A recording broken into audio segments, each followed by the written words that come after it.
Welcome back, guys. This is Coach Dave March here to bring you another video, and this one is which will bring you more happiness, money or your career? Surprisingly enough, research suggests that past about $75,000 a year, money can't buy you happiness anymore. Past that point, it's about developing and appreciating your skills.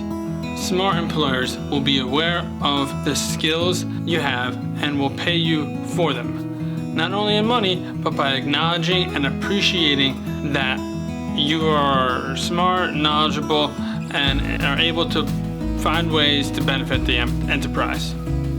The research I am talking about here is one published by Dr. Kamen, 2002 Nobel Prize winning psychologist, and Dr. Deaton, 2015 Nobel Prize winning economist, both from Princeton University. They analyzed responses to the Gallup Health Weighs Well-Being Index, a daily survey that asks roughly 1,000 U.S. residents a battery of questions about their well-being. After analyzing more than 450,000 responses from 2008-2009, Dr. Deaton and Dr. Kamen found that happiness is actually the result of the fulfillment of two abstract psychological states: emotional well-being and life evaluation. They also said no matter where you live, your emotional well-being is as good as it gets at $75,000. And money is not a factor beyond that point. It's like you hit some sort of ceiling and you can't get any more emotional well-being higher than that amount of money. This being said, when looking to your next career move, there are many other factors than money at stake. It's best to think these factors through before going into another career. From a 10,000-foot perspective, big picture, what we will be speaking about here is your experience at work. What type of experience are you looking for? There are many factors at play here. Working remotely is one of them. Maybe you don't like the hustle and bustle of an office environment, and you can stay focused and attentive in a home office. It's important to listen to what's right for you before you take in something that's right for someone else. Working remotely has its benefits. However, it's only one of possible options, and it's one of those purely experiential things. I say this because in theory, it sounds amazing. Working remote is akin to feelings of freedom in both time and management. However, this freedom comes at a cost of self-discipline and heavy focus. It's not for everyone. Here is another variable to consider. What's the work environment like?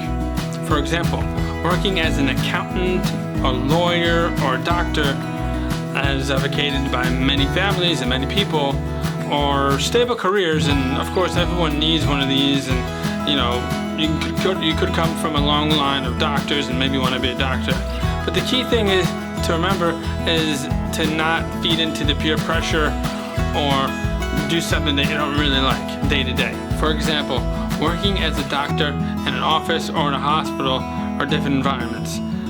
Different than a lawyer working in courtrooms and conference rooms.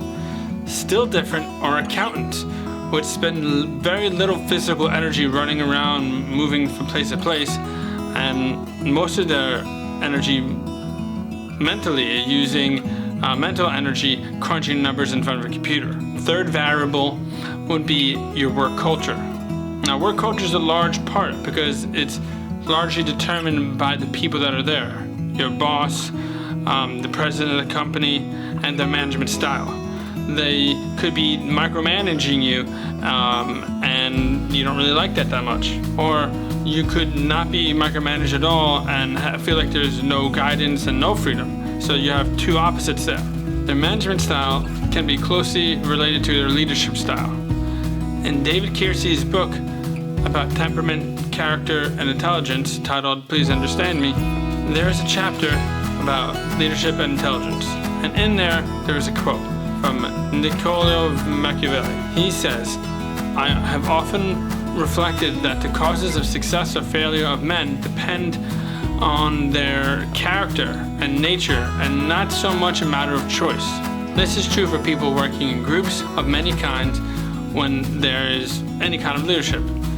When you get the right arrangement of people in a room, you can create particular synergy that makes them unstoppable." The interesting thing about this is that it could be just one person, one strong character in the room that can read the nature of the people and ignite them into action is all it takes. In Keirsey's book, he brings up 4 men that lead in fundamentally different ways. The way he describes it is because of their temperament. The 4 people I'm going to go through are Winston Churchill, Mahatma Gandhi, George Washington, and Abraham Lincoln. Each temperament has a certain set of skills that are naturally good at. The steadfast guardian, Washington, had precisely the kind of temperament that the War of Independence and the establishment of a republic required. The pragmatic, rational Lincoln had precisely the kind of temperament the Civil War and the Reconstruction, had he lived in, required. Only an indomitable artisan like Churchill could have rallied the English people during the dark days of World War II and convinced his wily friend Franklin Roosevelt to throw in with him before it was too late. And only a benevolent and altruistic idealist like Gandhi could have inspired the Indian people to the swell of passive resistance that ultimately led them free from British dominion. Leadership style of your boss and the president of the company influence the company culture directly. Your new career path may also require you to get an education or certification. Through my research and our coaching sessions, we'll manage the process of finding your dream career, look at the different managers that are there, speak to some of the people currently working there, and we'll help you find your current career and have you transition to a new career. Thanks for watching, guys. My name is Coach Dave March, and I'll see you here for the next video. Adios.